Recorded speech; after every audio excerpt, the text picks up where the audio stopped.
Hello, and another huge welcome to Wednesday's session, which today is from Staffordshire University. Today's theme will be around about why you should come to the UK specifically to study at Staffordshire Uni in the Midlands. Now, before I hand you over to Alun, who's a representative at Staffordshire, just a few house rules. A reminder that this is a live session. If you're watching on demand, there are no Q&A facilities. And likewise, if you have any questions throughout this session, please include it in the chat facility and the Q&A. And likewise, if you're watching on social media today, please message us in the messenger facility on Facebook and on LinkedIn.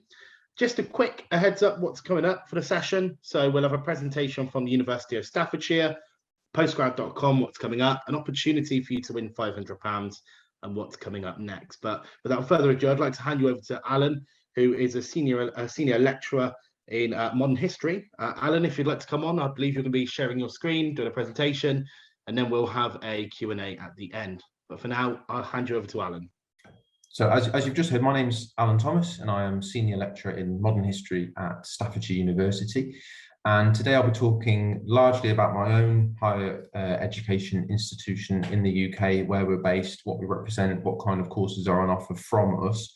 And then in the final, perhaps 10 minutes of a larger 20-minute presentation, I'll be talking through the teaching and learning style and the learning objectives of one particular MA, which is our MA in International History, alongside its pathways, simply because that's the MA that I'm the course leader for, meaning I'm responsible for its administration, for its academic standards, its curriculum and so on, and therefore I'm best placed to elaborate on it. But I'm hoping you'll treat it as a representative example of the kind of postgraduate study that you can pursue at Staffordshire and within the UK more broadly.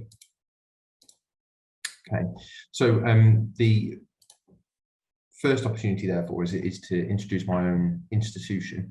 I've worked at 6 different academic departments in my career so far and 5 different universities. So not only am I able to speak with some authority about Staffordshire itself, but also I'm able to put it into some sort of context and talk about the huge diversity of different higher education institutions across the country, having worked at a range of different universities across England in particular.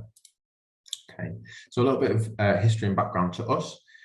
Staffordshire University was founded in 1901, and it was originally conceived as a kind of vocational training college for mining and ceramics in particular. That represented the kind of civic and economic culture of Stoke-on-Trent, the city that we're based largely in, although we also have a campus in Stafford and a new digital institute in the centre of London as well. And we've developed over the course of the previous century up until most recently, having become a university in 1992.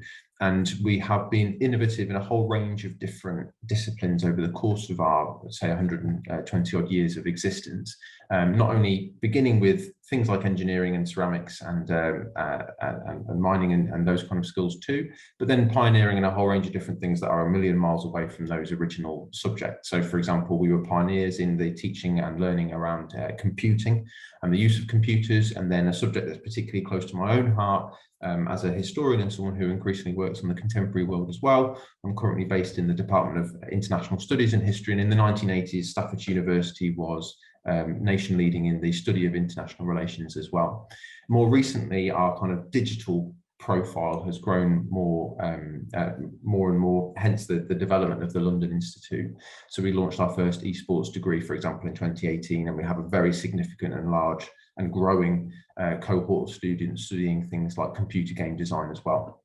So we're always looking for new ways to develop and provide teaching provision that is relevant to the job market and contemporary issues and challenges as they're faced in the contemporary world. And we've achieved a huge number of little kind of baubles and metric-based awards in the most recent years. So you can see a list of them on the screen in front of you today. So it's an institution that's been growing as a university specifically, not only in terms of its vocational training. So, for example, we have excellent student satisfaction. We're in the top 15 in the UK for teaching quality, top 20 for job prospects, and 6th for social inclusion. So that represents the huge amount of work we do locally as a civic institution, but also in terms of our inclusion of international students as well.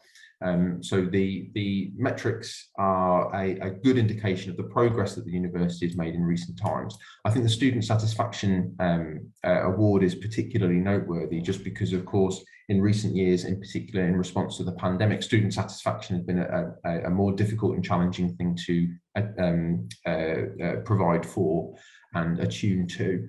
And we, I think, managed to continue to maintain and provide an excellent education, an excellent service, and an excellent experience, notwithstanding the challenges of the pandemic. I can speak to that with a lot of personal experience myself. We're also increasingly known for our research output and our research specialism, and that's going to be relevant in particular later on when I talk about the kind of subjects that you can study at postgraduate level. So just a final slide here on Staffordshire University and where I'm coming from in particular.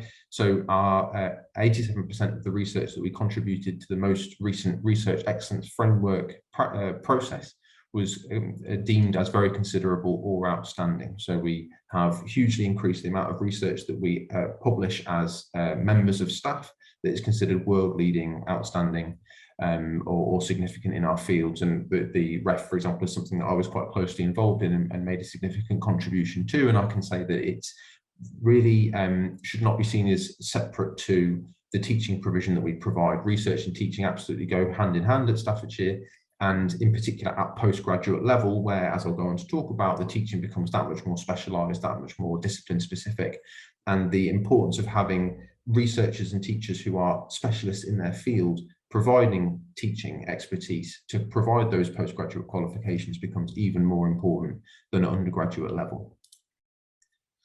Okay, so I've already hinted at some of this already, but why study postgraduate? Not specifically at Staffordshire, but anywhere really in a UK institution. So I think that the first and most obvious question it answers is one challenged by anybody entering the contemporary job market, which is often very competitive, which is, how do I make my CV stand out? If you want to immediately put yourself at the head of the pack amongst a large number of people who may well already have undergraduate degrees, having a postgraduate degree in addition to your undergraduate qualifications is obviously just going to make you the tallest poppy in the field, the most obvious candidate for the role, because it immediately makes employers take a second look at your applications because you have that postgraduate qualification. That means it gives you a competitive edge amongst less qualified counterparts. And that's the point, after all, is that having a postgraduate degree makes you more qualified than your peers.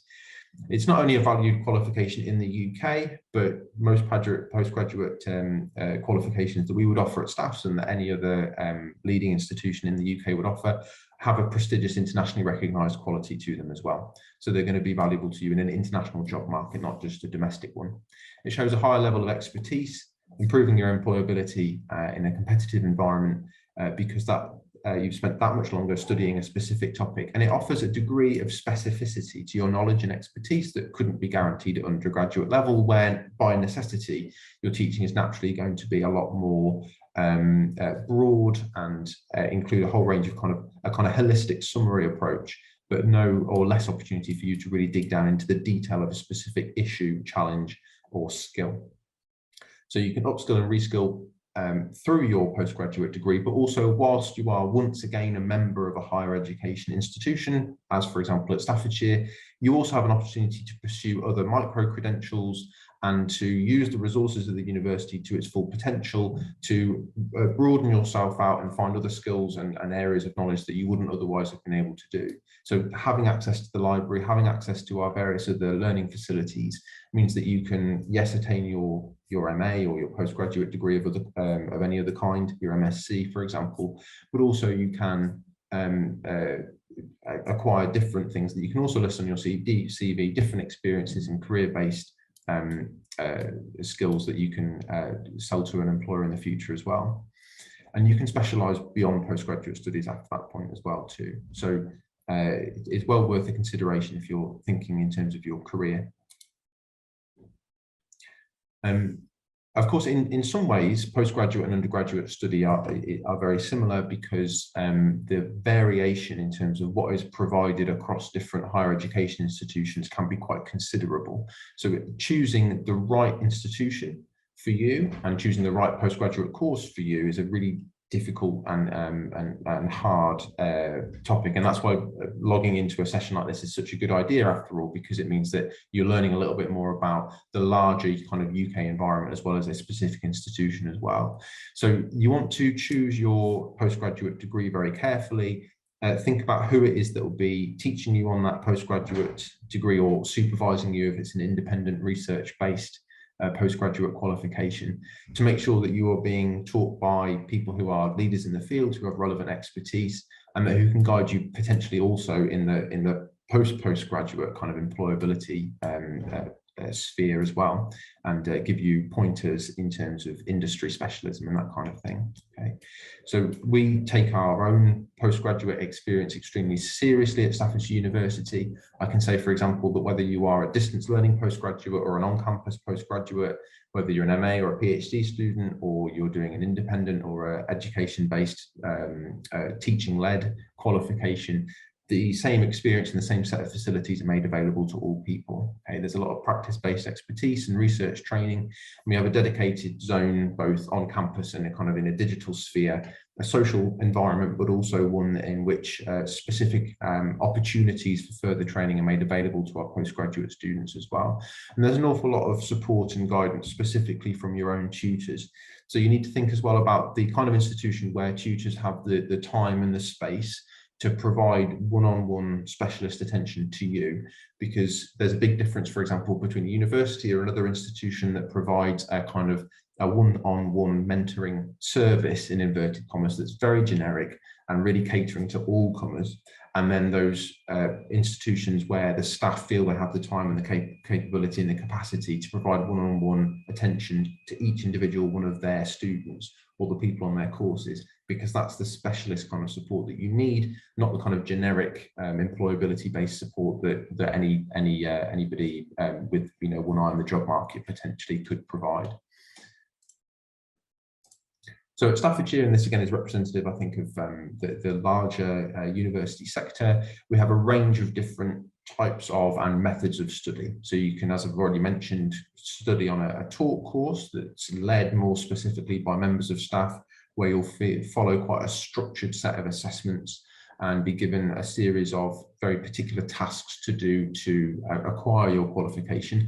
And then there's more research-based courses in which you are given a lot more free time and a lot less direct, structured week-by-week guidance, but you'll have members of staff with whom you're familiar, who will guide you throughout your own independent study period, in which you produce some sort of project, whether that be, for example, an extended dissertation or a report of some kind, or some kind of scientific inquiry. We have, for example, significant postgraduate provision in microbiology, chemical biology, forensics, criminology. All those different courses can be maybe provided either through a taught structure or an independent research structure. There are obviously a range of other professional qualifications that may not necessarily occur to you as useful in your own career progression, but are well worth looking into. And some of them can be studied either part-time or full-time. Some of them are more or less intensive. So you need to choose something that's right for you in the long term, but also what's right for you immediately, given your own circumstances. Okay. Obviously, the taught courses for us tend to be things like the Master of Science, the Master of Business, or the Master of Arts, whereas the independent study tends to be more things like a PhD or an MPhil. But any of those can certainly be useful and impressive on your CV. And I think it's important to say that you shouldn't feel too channeled down a particular route in terms of your further academic study because you've already done an undergraduate degree in one subject or another. There are plenty of opportunities for you to move from one discipline to another, pursue conversion courses and so on. As course leader, I frequently get emails from potential applicants to say, my undergraduate studies was in something actually very different from what you teach on your MA. So am I able to make an application? I say, well, you're always able to make an application, but you also need to demonstrate a commitment to your new discipline. And often we're more than happy to look carefully at applications that come from people from outside of the immediate discipline that we teach. In fact, people who come back to us after a period in employment often make the best students. They bring a lot of life experience with them, sometimes industry-specific experience. And I can say from my own day-to-day work that we get a real diversity of different cohorts.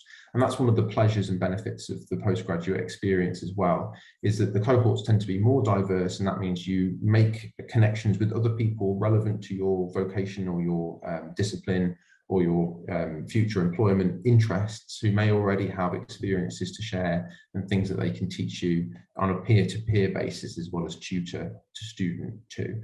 So consider also the kind of people you might encounter during your postgraduate studies, because they will also help to kind of make that holistic postgraduate experience that we're talking about here.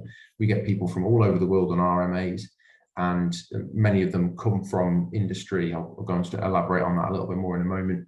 And as I've said, they enrich the academic conversation that go on within the cohorts, and they also benefit other students who may have something to learn from them. Okay. The other thing to say about postgraduate study, I think potentially in, again, some contrast to undergraduate study, is the degree of flexibility with which you can study some of these postgraduate qualifications. So obviously there are full-time and part-time options, and a part-time postgraduate qualification can be absolutely transformative for somebody who otherwise feels that their life just cannot accommodate them studying further and developing their CV, that they feel perhaps a little bit trapped in their current circumstances, perhaps because they have a large amount of domestic, personal or professional obligations, or they just feel that life is moving along too quickly and they don't have the chance to take a breath and to pursue other options. Taking a part-time MA tends to mean that you can study flexibly around those other obligations, whether professional or personal. Staff are always going to be as accommodating as possible to that, and there are a range of different support mechanisms in place that I, for example, as a course leader, pull all the time to accommodate students because of their personal circumstances and to make sure that they get the best out of their course. Something I say to my students all the time is, it's my job to help you succeed, not to encourage you to fail. So anything that I can do within the remit, obviously without necessarily damaging academic rigor, to ensure that students get a fair opportunity to demonstrate their capabilities, I'm going to take. So consider part-time options. Consider also structuring your postgraduate studies around work placements or alongside work. And remember as well that there are an awful lot, especially post-pandemic, of opportunities at Staffordshire and also at other universities locally to study an MA or a PhD in a blended fashion. So you may not be necessarily required to be on campus 9 to 5, Monday to Friday. In fact, that kind of very heavy obligation placed on a student is relatively rare. So you might be expected to come into campus perhaps once a week, perhaps even once a month. And of course, we also have PhD students who are studying internationally, who hardly ever set foot on campus because we are interacting with them all the time on Teams or on Zoom or over the phone. And we provide them with just the same degree of support as we would a PhD student or an MA student who come and see us regularly on campus. Because the resources are made digitally accessible. And indeed, if you're studying a degree, a postgraduate qualification that requires you to be elsewhere in the world, it can be a real advantage to study with a university that is able to functionally and appropriately support you at a distance, online and so on. There are, of course, also financial opportunities for you to study at Staffs and elsewhere. Most of our bursaries and scholarships tend to be in areas where we are research intensive, because that's where those are our growth areas, if I can put it that way. So there's greater investment going into particular subjects that did particularly well in our research excellence framework submission for the most recent round. So never write off that option. And I think the final thing to say about Staffordshire in particular, and this is again is advice that will be applicable to any university locally, is you should approach the university in question with questions. If there's something you're unsure about, and the university inevitably will get back to you pretty quickly. Don't assume that there aren't options, for example, for flexible study available to you, because you never know. And I can say again, having worked at a number of different universities, that, for example, Staffordshire is a relatively nimble, kind of horizontal in terms of its management university. And that means that we're able to be flexible, we tend to be academic led. And if a course leader for a particular postgraduate program sees potential in you, then there are different mechanisms again in place and different structures we can change to accommodate you. So make yourself known to the university or a university. You never know what might come out of that. Okay, I'm pushing up against the boundaries of the time I had put aside for the presentation. So I'm going to relatively quickly just talk through one particular MA that we provide, because, as I've said, I'm the course leader for it, and I just think it's a useful exemplar of the kind of studies you might do on an MA postgraduate qualification with us. So, as I said, I'm part of a international studies and history department, which was very pioneering when it was first established in the 1980s, and we continue to do pioneering work in research and teaching. And in particular, and this is a good example of what I meant about industry standards and increasing specialization and the importance of postgraduate study for improving your kind of vocational and employability credentials. We as a department work an awful lot with the UK Ministry of Defence. I, for example, give regular talks to the Royal Marines down in Plymouth. I've just completed a report for an MOD think tank on the future of Central Asia, which is my own research specialism. And we have members of staff very near me right now within the department who advise MOD staff and teach MOD staff on things like intelligence training, security, the relationship between the European Union and NATO, and so on and so forth. So the point, therefore, is that the MAs that we provide are designed around industry expectations, even if they might in the immediate sense seem kind of very abstract and academic. You'd be surprised where and how we integrate our industry-specific expertise into the teaching that we share with our postgraduate students. So, for example, I've mentioned my own work with the Ministry of Defence and with other civic institutions on the future of Central Asia. That is absolutely fed in. I moved from one engagement with an external partner to engagement with my MA students, and it feeds into my teaching, and it feeds into their learning, and it feeds into the kind of research projects that they do.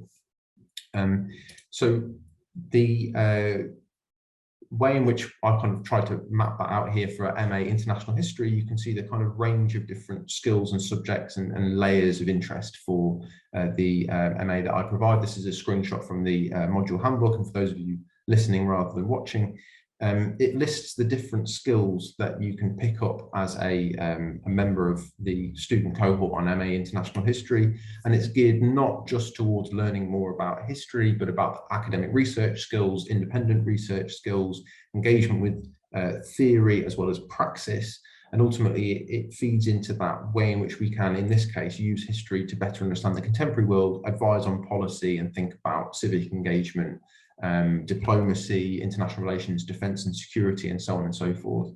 So our daily experience as researchers and those who engage with the kind of public sphere feeds into our academic teaching too. As RMAs are distance learning, specifically within our department, you can see here again on the screen that I have laid out the different ways in which you might engage with the teaching week on week. The important point to make is that this is not a MOOC, so-called. It's not a course with several hundred students on it, none of which get personalised time with their tutor. Distance learning, postgraduate study can be very one-on-one and intensive as well. In fact, just this morning before joining you today, I spent an hour talking to one of my MA dissertation students about his latest chapter draft.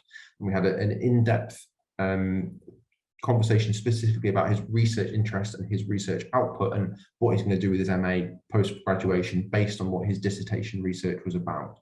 So distance learning does not mean partial or inadequate attention paid by members of staff. And you'll remember what I said about the importance of getting student-specific individualized support from members of staff who are industry experts and know best what the students need. Okay. You're flooded with a range of resources, both whether you study an MA on campus or via distance learning, whether it's pre-recorded lectures, lectures recorded live but delivered online, as indeed this presentation is, or lectures delivered on campus if you come to campus to study, as well as podcasts, digitized reading lists, different academic tasks that are laid out on the screen. And also we have, for example, various different facilities like the mock courtroom we have here, the mock crime scene investigation site that we have on campus, all these different facilities. And again, it's important to find out what kind of facilities will be made available specifically to you as MA students before you join a postgraduate program. Okay, so postgraduate studies, just to round this off, provide network opportunities. So you'll remember that I mentioned the diversity of the cohorts that we take on, and the opportunity to meet other people involved in the same industries or at least having the same interests. Highly focused, skills-based independent study professional practitioner-based learning and teaching. I've mentioned that already. Academic rigor and intense interest-based specificity. So studying something that's relevant to your specific employability and interests, not only a kind of more generic, wide-ranging undergraduate program. I've just popped my own contact details up on the screen here, but if you Google my name, Alun Thomas, lecturer in modern history at Staffs, you'll find my email address pretty quickly anyway, if you want to ask any specific questions about the content of this presentation particularly. But other than that, thank you very much for your attention. Thank you for that, Alan. Very informative. Really good to see the split between talking about an institution and giving an insight into a course as well, which is something we don't often get. So I think that was really important and really great of you. So thank you. So a huge welcome now to our podcast listeners that are now joining us. Today we've been joined by Alan, who is representative at the Staffordshire University. Alan, a couple of quick questions for you to begin with. We'll keep it quite generic to staffs to begin with. One of the things that hasn't really been spoken about is the affordability. You mentioned before you've worked for 5 different institutions before this one. How does it compare to the likes of major cities, such as Birmingham, London, Manchester? And therefore, does it make it more affordable to live, the accommodation a little bit cheaper, everything just that little bit less stressful because of it? And, it can be a very anxious time for an international student. So talk to me more about that. Yeah, I think affordability is really key. It's always a tricky one to talk about because obviously the contemporary economic environment is pretty onerous. But there's absolutely no question that day-to-day living is increasing in price, and it should be factored into anybody's kind of study plans. And it's not only the cost of living in places like London or Manchester or Oxford and Cambridge that you need to factor in, but also commuting costs. If you plan to study there, but from an external, a nearby town or village, say, commuting into Staffs is incredibly easy. Our train station is 2 minutes walk from the campus, and accommodation costs and living costs in this part of England are, I think, considerably lower than in some of the larger cities. So day-to-day living is simply more affordable. Getting around is simply more affordable as well. And that needs obviously to be factored in because time spent studying is not time spent working. And from an international student perspective, I mentioned earlier, can be quite anxious driven as an international student. Is there a lot of international students in Staffordshire, around the area? Is it a very cosmopolitan area? Well, is there something for everyone there? Yeah, Staffs is a real kind of a little cosmopolitan island, as so many university campuses are. We get a large number of international students. We have a really vibrant Erasmus program currently, and various different international student exchanges.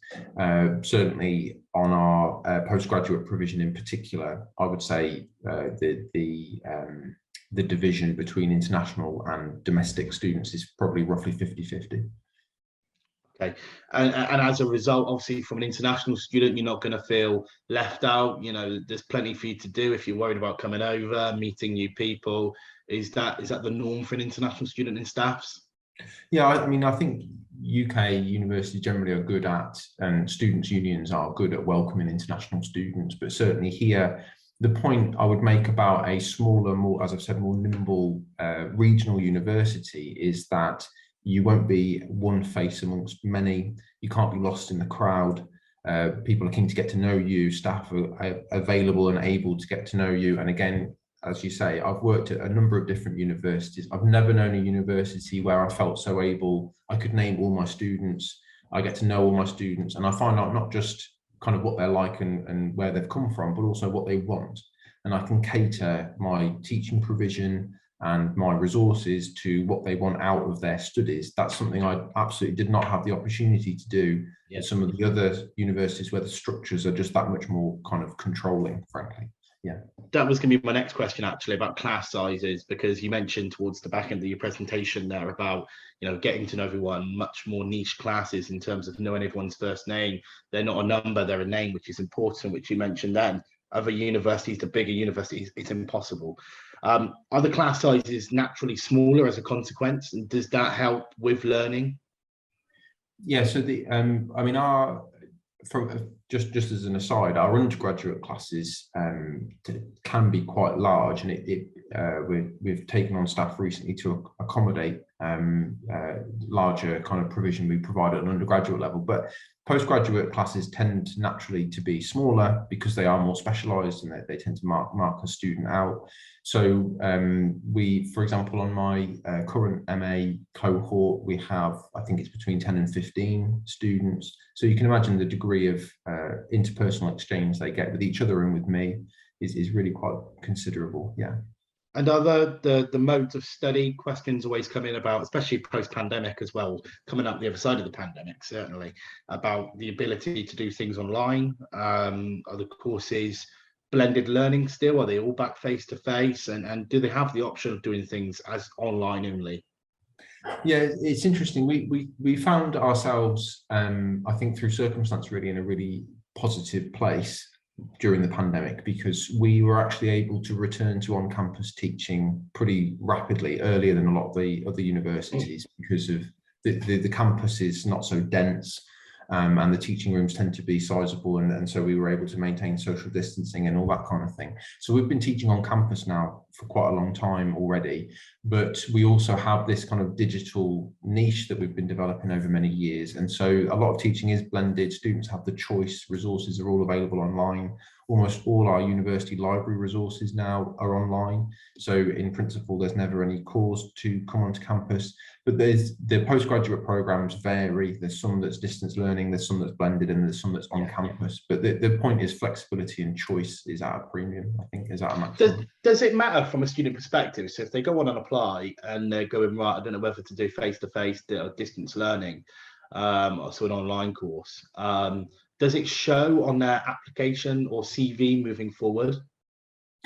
I don't think that the method of study makes any difference at all unless it is allowed to inform teaching. So I again, speaking with some experience, I think some universities and some departments treat their distance learning provision as their kind of their secondary priority, something that they do on the side to keep them going, because they sort of live for that classroom experience.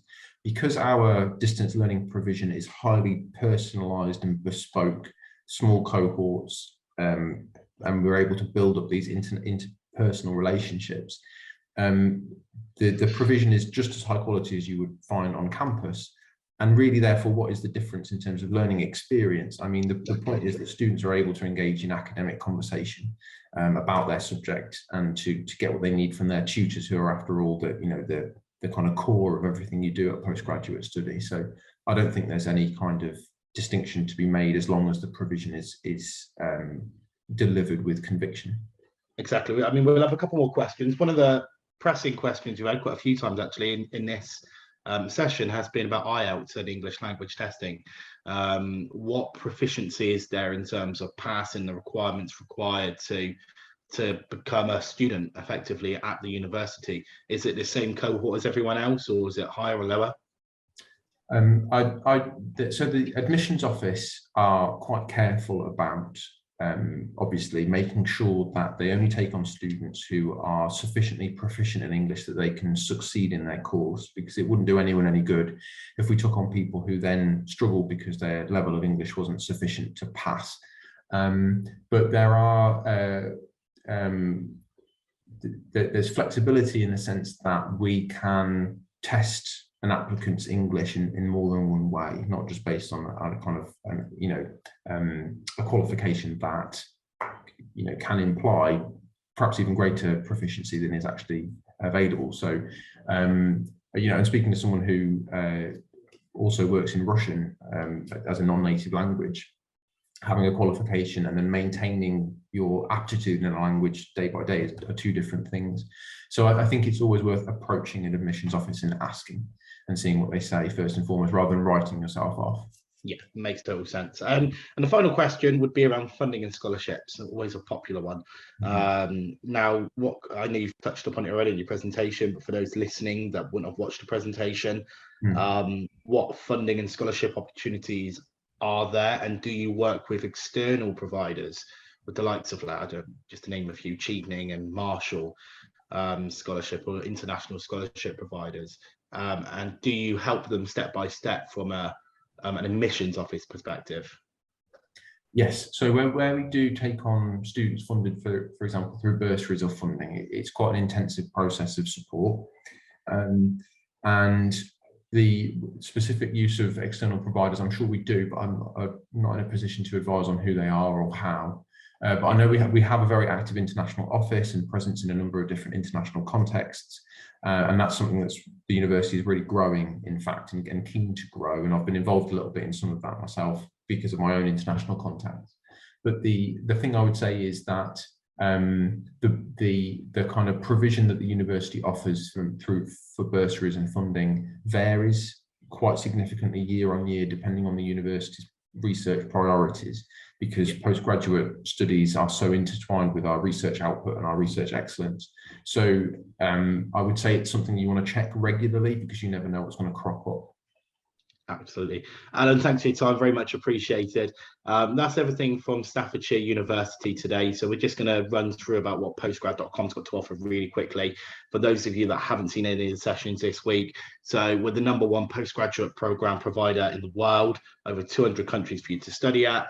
Eligibility for you to win a £500 bursary, which I'll mention here is full-time, part-time online students. Anyone from anywhere around the globe can apply. So if you're watching today on demand, live, doesn't matter, head over to our website and apply for that £500. It doesn't clash with any other funding. But for now, a huge thank you to Alan. Alan, thanks for your time today. Thanks for making it happen. And a huge thank you to everyone at Staffordshire behind the scenes for organising. Very much appreciated. And we'll see everyone for the final session tomorrow with Fresh Living. Thank you. Take care, everyone. Bye-bye.